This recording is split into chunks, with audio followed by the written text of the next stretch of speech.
उन्होंने अपने साथी वानरों से कहा, हे मित्रों, जैसे श्री रामचंद्र जी का छोड़ा हुआ बाण वायुवेग से चलता है, वैसे ही तीव्र गति से मैं लंका में जाऊंगा और वहां पहुंचकर सीता जी की खोज करूंगा। यदि वहां भी उनका पता न चला तो रावण को बांधकर रामचंद्र जी के चरणों में लाकर पटक दूंगा।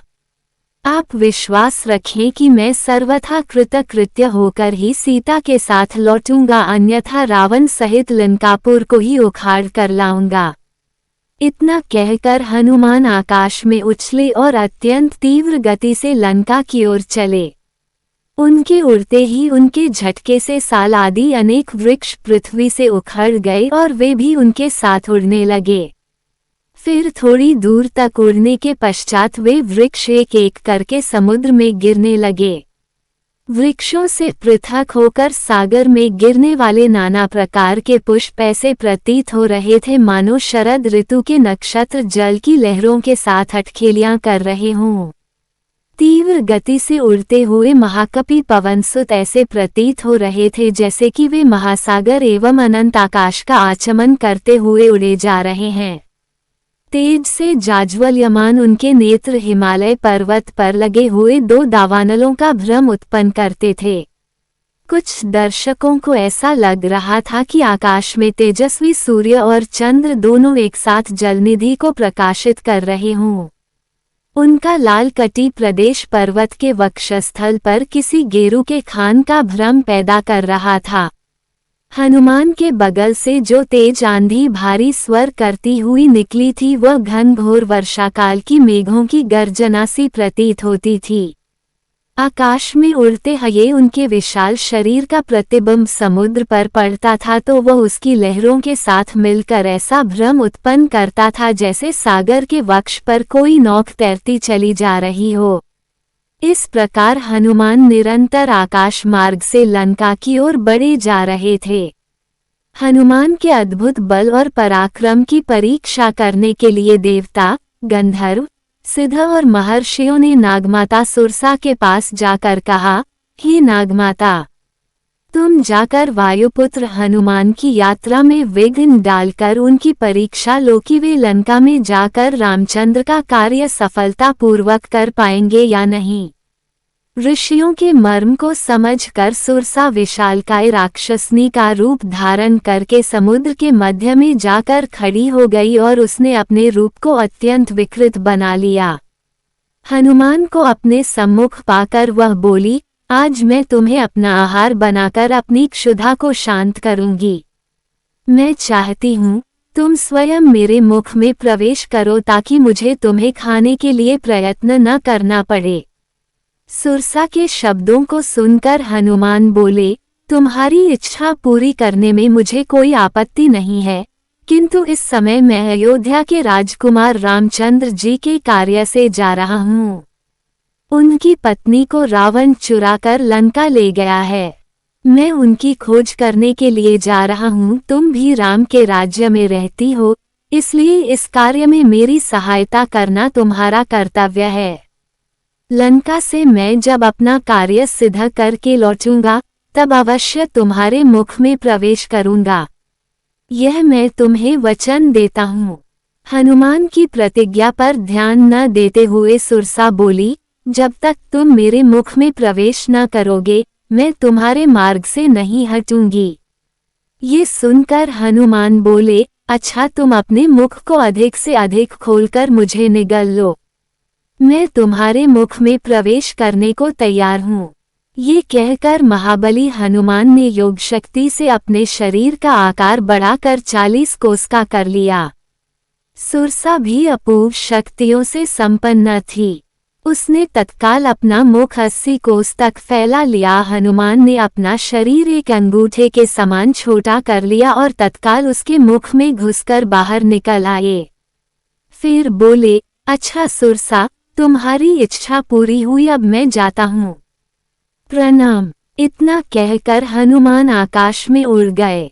पवनसुत थोड़ी ही दूर गए थे कि सिन्हिका नामक राक्षसनी की उन पर दृष्टि पड़ी। वह हनुमान को खाने के लिए लालयित हो उठी। वह छाया ग्रहण विद्या में पारंगत थी। जिस किसी प्राणी की छाया पकड़ लेती थी वो उसके बंधन में बंधा चला आता था। जब उसने हनुमान की छाया को पकड़ लिया तो हनुमान की गति अवरुद्ध हो गई। उन्होंने आश्चर्य से सिंहिका की ओर देखा। वे समझ गए सुग्रीव ने जिस अद्भुत छायाग्राही प्राणी की बात कही थी संभवतः ये वही है। ये सोचकर उन्होंने योग बल से अपने शरीर का विस्तार मेघ के समान अत्यंत विशाल कर लिया। सिंहिका ने भी अपना मुख तत्काल आकाश से पाताल तक फैला लिया और गरजती हुई उनकी ओर दौड़ी। ये देखकर हनुमान अत्यंत लघु रूप धारण करके उसके मुख में जा गिरे और अपने तीक्ष्ण नाखूनों से उसके मर्मस्थलों को फाड़ डाला। 400 योजन अलंघनीय समुद्र को लांघकर महाबली हनुमान जी त्रिकूट नामक पर्वत के शिखर पर स्वस्थ भाव से खड़े हो गए। कपिश्रेष्ठ ने वहां सरल चीड़ कनेर, खिले हुए खजूर, प्रियाल चिरौंजी मुचुलिंद जम्बीरी नींबू कुटज केतक केवड़े सुगंधपूर्ण प्रियंगु पिप्पली नीप कदम्ब या अशोक छितवन असन कोविदार तथा खिले हुए करवीर भी देखे। फूलों के भार से लदे हुए तथा मुकुलित अधखिले बहुत से वृक्ष भी उन्हें दृष्टिगोचर हुए जिनकी डालियां झूम रही थीं और जिन पर नाना प्रकार के पक्षी कलरव कर रहे थे। हनुमान जी धीरे धीरे अद्भुत शोभा से संपन्न रावण पालित लंकापुरी के पास पहुँचे। उन्होंने देखा लंका के चारों ओर कमलों से सुशोभित जलपूरित खाई खुदी हुई है। वह महापुरी सोने की चार दीवारी से घेरी हुई हैं। श्वेत रंग की ऊंची ऊंची सड़कें उस पुरी को सब ओर से घेरे हुए थीं। सैकड़ों गगनचुंबी अट्टालिकाएं ध्वजा पताका फहराती हुई उस नगरी की शोभा बढ़ा रही हैं। उस पुरी के उत्तर द्वार पर पहुंचकर वानरवीर हनुमान जी चिंता में पड़ गए।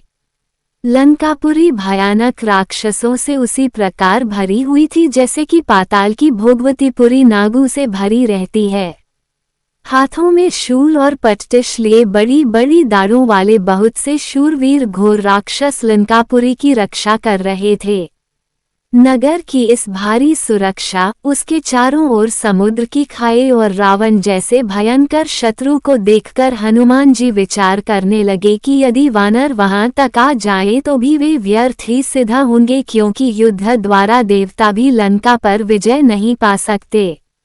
रावण पालित इस दुर्गम और विषम संकटपूर्ण लंका में महाबाहु रामचंद्र आ भी जाए तो क्या कर पाएंगे। राक्षसों पर साम दान और भेद की नीति का प्रयोग असंभव दृष्टिगत हो रहा है। यहाँ तो केवल 4 वेगशाली वानरों अर्थात बालीपुत्र गद, नील, मेरी और बुद्धिमान राजा सुग्रीव की ही पहुँच हो सकती है। अच्छा, पहले ये तो पता लगाऊं कि विदेह कुमारी सीता जीवित भी है या नहीं। जनककिशोरी का दर्शन करने के पश्चात ही मैं इस विषय में कोई विचार करूंगा।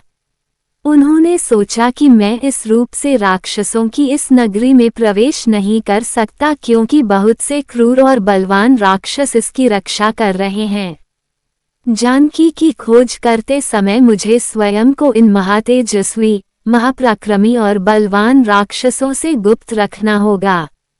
अतः मुझे रात्रि के समय ही नगर में प्रवेश करना चाहिए और सीता का अन्वेषण का ये समयोचित कार्य करने के लिए ऐसे रूप का आश्रय लेना चाहिए जो आंख से देखा न जा सके। मात्र कार्य से ही यह अनुमान हो कि कोई आया था। देवताओं और असुरों के लिए भी दुर्जय लंकापुरी को देखकर हनुमान जी बारंबार लंबी सांस खींचते हुए विचार करने लगे कि किस उपाय से काम लूं जिसमें दुरात्मा राक्षस राज रावण की दृष्टि से ओझल रहकर मैं मिथिलेशनंदिनी जनककिशोरी सीता का दर्शन प्राप्त कर सकूं। अविवेकपूर्ण कार्य करने वाले दूत के कारण बने बनाए काम भी बिगड़ जाते हैं। यदि राक्षसों ने मुझे देख लिया तो रावण का अनर्थ चाहने वाले श्री राम का ये कार्य सफल न हो सकेगा। अतः अपने कार्य की सिद्धि के लिए रात में अपने इसी रूप में छोटा सा शरीर धारण करके लंका में प्रवेश करूंगा और घरों में घुसकर जानकी जी की खोज करूंगा। ऐसा निश्चय करके वीर वानर हनुमान सूर्यास्त की प्रतीक्षा करने लगे। सूर्यास्त हो जाने पर रात के समय उन्होंने अपने शरीर को छोटा बना लिया और उछलकर उस रमणीय लंकापुरी में प्रवेश कर